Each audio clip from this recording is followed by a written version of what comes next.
दोस्तों, क्या आपने कभी सोचा है उस समय क्या होता है जब एक मक्खी आपके खाने पर बैठती है। ऐसा कभी ना कभी तो आपके साथ हुआ ही होगा। जब आप खाना खाने बैठे हों तभी अचानक से कहीं से घूमती फिरती एक छोटी सी मक्खी आकर आपके खाने के ऊपर बैठ जाए। फिर क्या आप उस मक्खी को भगाने की चाहे लाख कोशिशें ही क्यों ना कर लें, लेकिन वो मक्खी भागने का नाम नहीं लेगी। वैसे कुछ लोग मक्खी के खाने पर बैठने से खाने को अशुद्ध मानने लगते हैं, तो वहीं कुछ लोग ऐसे भी हैं जो मक्खी के उड़ जाने के बाद उस खाने को दोबारा खा लेते हैं। अब सवाल ये उठता है कि क्या वाकई में मक्खी के खाने पर बैठ जाने से खाना दूषित हो जाता है या फिर ये बस लोगों का भ्रम है, और अगर खाना दूषित होता है तो वो कैसे होता है, इसके पीछे का साइंटिफिक रीज़न क्या है। दोस्तों, इन सभी सवालों के जवाब आपको हमारी आज के इस वीडियो में मिलने वाला है। वीडियो काफ़ी ज़्यादा इंटरेस्टिंग होने वाली है, तो आप प्लीज़ इस वीडियो में अंत तक बने रहिएगा। दोस्तों, हमारे प्लेनेट पर मक्खियों की 10 लाख से अधिक प्रजातियां पाई जाती हैं। ज़्यादातर मक्खियां दिखती तो बिल्कुल एक जैसी हैं, लेकिन उनके शरीर को करीब से देखने पर पता चलता है कि उनमें बहुत सारे डिफरेंसेस हैं। हालांकि इनमें से जो मक्खी इंसानों के बीच सबसे ज़्यादा पॉपुलर है, उस मक्खी का नाम कॉमन हाउस फ्लाई है, जिसे घरेलू मक्खी भी कहा जाता है। ये मक्खियाँ ज़्यादातर समय हमारे आसपास ही पाई जाती हैं। घरेलू मक्खियों को लेकर ऐसा कहा जाता है कि इनकी संख्या इस प्लैनेट पर पाए जाने वाले सभी कीड़ों के कंपैरिजन में सबसे ज़्यादा है। इन मक्खियों का शरीर हल्के ब्राउन कलर का और रोएदार होता है और इनकी लंबाई करीब 7 मिलीमीटर तक होती है। इनका सिर गोलाकार होता है और सिर के ही ऊपर 2 लाल रंग की आंखें होती हैं जो इनके सिर के ज़्यादातर हिस्से को कवर करती हैं। इनकी टांगें 5 अलग अलग भागों में बटी होती हैं और इनके पंख झिल्लीदार होने के साथ साथ बहुत ज़्यादा कमज़ोर भी होते हैं। पर हैरानी की बात तो ये है कि ये छोटी सी दिखने वाली घरेलू मक्खियाँ एक ऐसी कीट है जिससे हर कोई परेशान रहता है। खासकर गर्मी और बारिश के मौसम में तो ये हमारा जीना हराम कर देती हैं। हमारे शरीर से लेकर हमारे खाने तक और सड़ी गली गंदी चीज़ों से लेकर ताज़ा बने पकवान तक ये लगभग हर चीज़ पर बैठती हैं। और ना सिर्फ बैठती हैं बल्कि हैजा, डायरिया, टाइफाइड जैसे 100 से भी अधिक बीमारियों को कैरी करती हैं। इनके बीमारी फैलाने के इस खतरे की वजह से ही हम इन्हें अपने आसपास दिखना पसंद नहीं करते हैं, और इसीलिए जब ये मक्खियाँ हमारे खाने पर बैठती हैं तो हम इन्हें भगाने लगते हैं, और जब हमारे शरीर पर बैठती हैं तो हम उन्हें तुरंत उड़ाने लगते हैं। लेकिन क्या आपने कभी ध्यान दिया है कि लाख उड़ाने और भगाने के बाद भी वो वापस से उसी जगह पर आकर बैठ जाती हैं? आखिर ऐसा कैसे होता है? घरेलू मक्खियों में ऐसी क्या खासियत होती है जो उन्हें वापस से उसी जगह पर ले आती है जहां से उन्हें भगाया गया होता है? तो दोस्तों, एक्चुअली मक्खियों की सूंघने की क्षमता काफ़ी तेज़ होती है।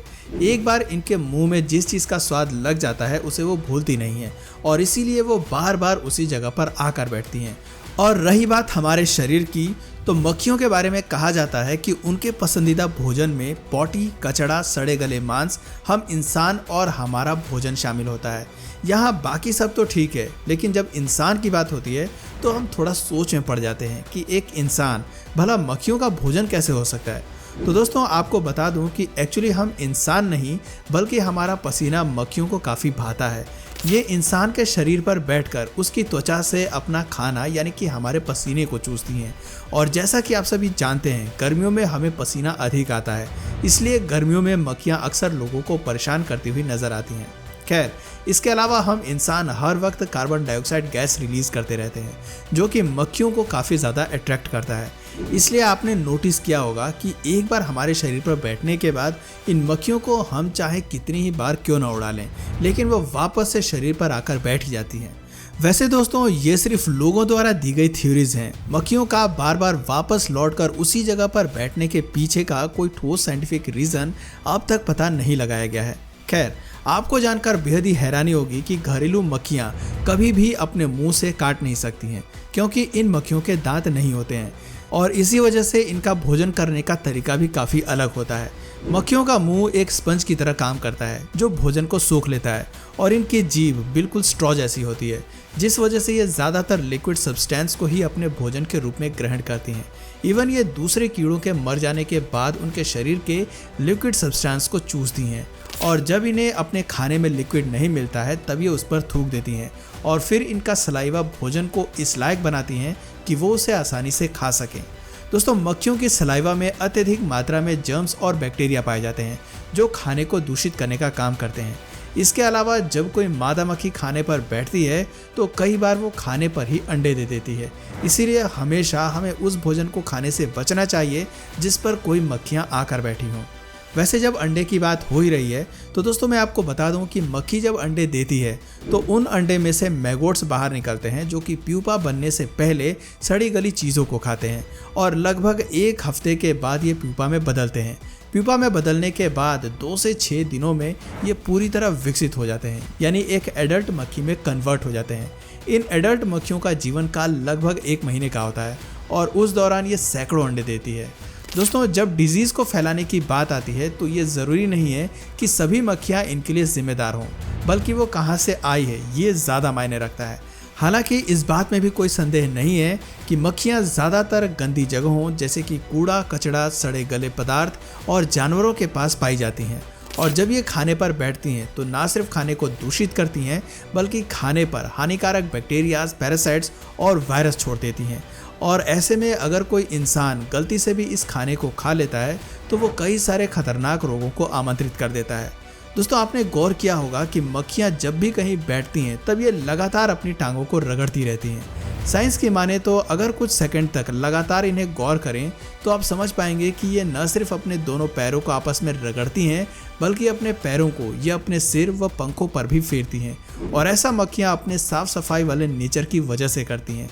जी हाँ, आपने बिल्कुल सही सुना। मक्खियों के पूरे शरीर पर बहुत सारे बारीक रोए होते हैं। इसके अलावा इनके जीभ पर भी एक खास तरह का चिपचिपे पदार्थ की लेयर होती है। मक्खियाँ जब खुद को साफ करने जाती हैं तो जैसा कि मैंने आपको बताया, इसके लिए वो अपने पैरों से अपने शरीर को रगड़ती हैं। इस दौरान वो अपने रोए पर चिपके मैल को हमारे खाने पर डाल देती हैं। इस मैल में बहुत सारे खतरनाक डिजीज़ और जर्म्स होते हैं। ये जर्म्स हमारे खाने के ज़रिए हमारे शरीर के अंदर चले जाते हैं और ये हमें बीमार कर देते हैं। वैसे यहाँ आपको डरने की ज़रूरत नहीं है क्योंकि कई स्टडीज़ में पाया गया है मक्खियाँ हर वक्त साफ सफाई का काम नहीं करती हैं, बल्कि मक्खियों की कुछ स्पीशीज़ केवल दिन के कुछ फिक्स टाइम पर ही साफ सफाई का काम करती हैं। वहीं साल 2007 में फ्रूट फाइल्स पर जर्मन रिसर्चर्स की एक टीम में रिसर्च किया था जिसमें पाया गया था कि ये सिर्फ सुबह और शाम के वक्त खुद को ज़्यादा साफ सफाई करती हैं। दोस्तों मक्खियों के बारे में इतना सब कुछ जानने के बाद एक सवाल जो शायद आपके दिमाग में आ रहा होगा कि आखिर इन मक्खियों से बचा कैसे जाए।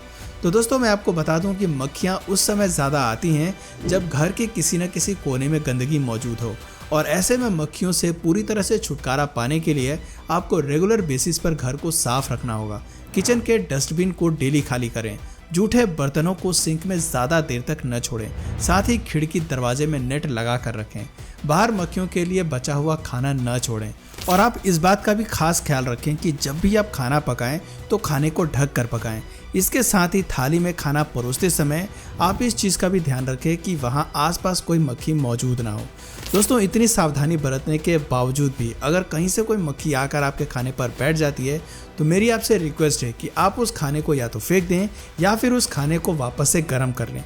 तो दोस्तों इस वीडियो में फ़िलहाल इतना ही। अब आप हमें बताइए कि मक्खियों से जुड़े फैक्ट्स क्या आपको पहले पता थे?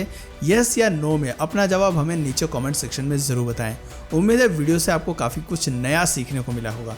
तो दोस्तों अगर इस वीडियो से आपको कुछ नया जानने या सीखने को मिला या फिर इंटरेस्टिंग लगा तो प्लीज़ इस वीडियो को एक लाइक करके अपने फ्रेंड्स और फैमिली में से ज़रूर शेयर करें और यदि आप इस चैनल पर नए हैं तो प्लीज़ इस चैनल को सब्सक्राइब करके बेल नोटिफिकेशन आइकन को ऑन कर लीजिए ताकि हमारे आने वाले वीडियोज़ आप मिस ना करें। मिलते हैं फिर किसी वीडियो में नए टॉपिक के साथ, तब तक के लिए नमस्कार।